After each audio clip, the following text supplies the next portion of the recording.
Ushbu odamning nazariyalari nima edi o'zi? Uni nazariyalar haqida aniq nima deganini unutdim. Lekin u stress ostida ongimiz qanday ishlashini va qanday qilib biz biror narsani bajara olmasligimizni aytgandi. Ha, men uddalay olmaganini men uddaladim. U nimani qila olmaysizlar degandi.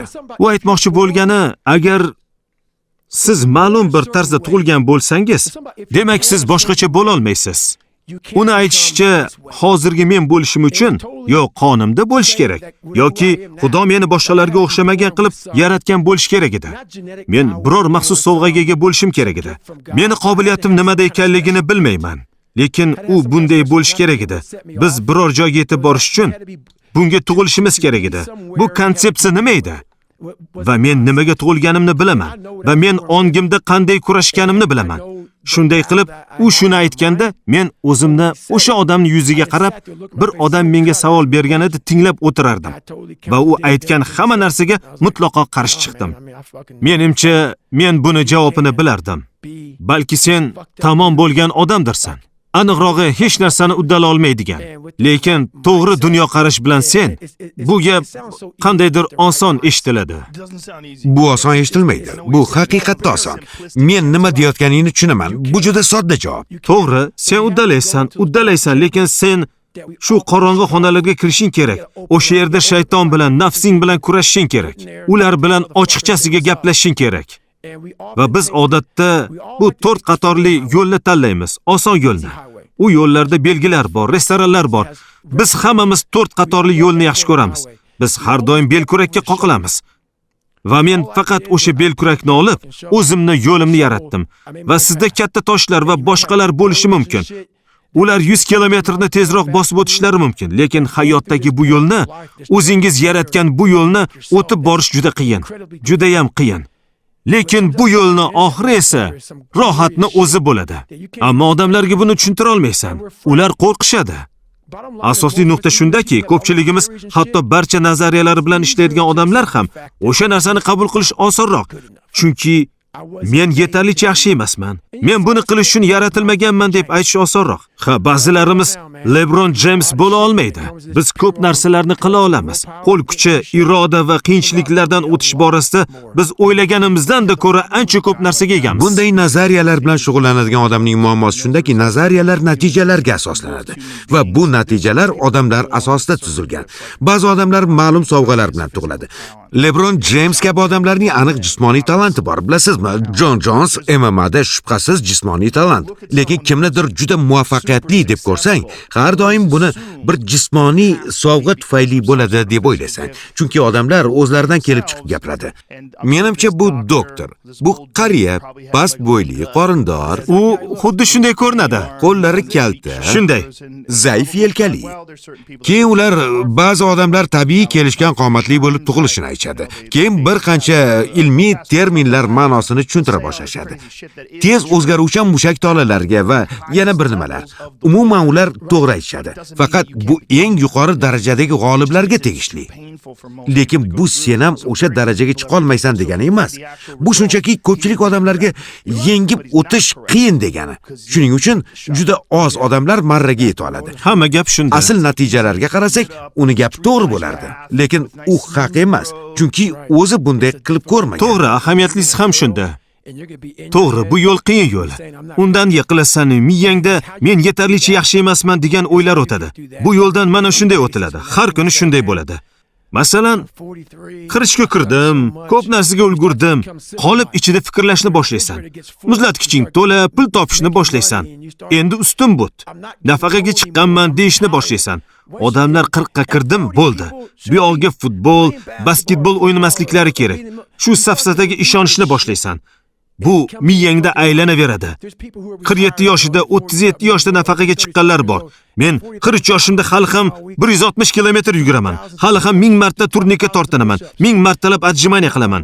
Chunki men miyamni qolipga solib qo'ymayman. Odam uchun eng ayanchlisi qolip ichida fikrlash. Kurashni boy berasan. Nega buni qilyapmanni yo'qotasan? Shu ham bo'ladi deysan. Bo'lmaydi. Hali mariga yetgani yo'q. Men shunday o'ylayman. Balkim ko'proq qilgandirsan, lekin hali yetgani yo'q. Nodir insonlar ichida nodiri bo'lishing kerak. Tamom. Zo'r ta'rif bo'ldi. Nodir insonlar ichida nodiri. Bor ham shu. Masalan, men dengiz flotiga kirishni shunchalik kuchli istagandim. Shunchalik kuchli istadim, juda qattiq kurashdim. Kirganimdan keyin endi u yerda ajralib turmasdim. Aslida ular oddiy inson emasdi. Oddiy emasdi. Lekin dengiz ofitseri bo'lganimdan keyin yana hammasi oddiylashdi. Oddiylashdi. Men nodir insonlar ichida nodir bo'lishni xohladim. Menga baribir, meni yoqtirasanmi, yo'qmi, tushunasanmi, yo'qmi, menga baribir. Bu sayohatni, hayot safarini tugatganimdan keyin men yomon ko'radigan bir dunyo odam bor. Menga baribir. Men jangchiman. Necha marta yiqilganman, yana turganman, yana yiqilganman va yana turganman. Yiqilgan odam jangchi emas. Mana bugun shu yerdaman, ertaga ham. Indinga ham 50 yoshimda ham taslim bo'lmayman deydigan odamman. Nima ilojsiz, nima qilish mumkinligiga chegara qo'ymaslik kerak. Mana shuni deb ko'p muammoga duch keldim. Mana shuni deb Rangerlar maktabiga boshliq bo'lib bordim. Mana shuni deb Delta Force'ga 2 marta bordim. Turli tayyorlov dasturlarida qatnashdim, izlardim. Harbiyda shunaqa narsalarni ko'rganmanki, yigitlarni mashg'ulotda burunlar yerga ishqalanadi. Dasturdan keyin hammasi oddiy hayotga qaytadi. Men bo'lsa yana mashg'ulotga qaytkim kelardi. Yana jangga qaytkim kelardi. Malaka dasturlarda irodasizlarni, kuchlilarni, qiynalayotgan yigitlarni ko'rasan. Dasturni tugatib, Rangerlar maktabiga ko'ngilli bo'lib borilmaydi. Men bordim. 7 marta ariza berdim, rad etildim. 8-sida qabul qilindim. U yerga 28-29 yosh bo'lib bordim. Nimaga bording deb so'rashdi. Chunki men yana oddiy hayotda yashashni boshlagandim. Yana xotirjam bo'lib qolgandim. Men yanada pand yeyishim kerak edi. Rangerlar maktabiga borganing bilan unvon berishmaydi. Bormaganimda mayor bo'lishim mumkin edi. Maktabda esa shunchaki John Brownsan, hech kimsan. Yetarlicha yemaysan, yetarlicha uxlamaysan. Shuning uchun o'zimni shunaqa qiyinchiliklarga otardim. Narvonga chiqardim-da, keyin yana ataylab o'zimni pastga otardim. Osonlashyaptimi? Yanada qiyinlashish kerak. Boshqa yigitlar orasida qarshilikni his qilganmisan? Chunki odamlar odatda kimdir ulardan ko'ra ko'proq ishlayotganini ko'rganida, u odamni yiqitishga urinishadi. Bu tabiiy instinkt. Ko'p yigitlar meni ko'p sabablar bilan yoqtirmaydi va men shuni angladimki, men shunaqa odamman. Meni yoqtirasanmi, yo'qmi, parvo qilmayman. Alfa erkak bo'la turib, boshqa alfa erkaklar bilan raqobatlashganingda biz o'zimiznikini yeymiz. Alfa erkaklar o'zinikini yeydi. Men shu narsani yaxshi ko'raman. Meni dunyo qarashim shunday, lekin ba'zida uni boshqa darajaga ko'tarardim. Yaxshi do'stlarim bo'lishini emas, David Goggins bo'lishni xohlaganman. Bu hayotimda ko'p marta muammo keltirgan.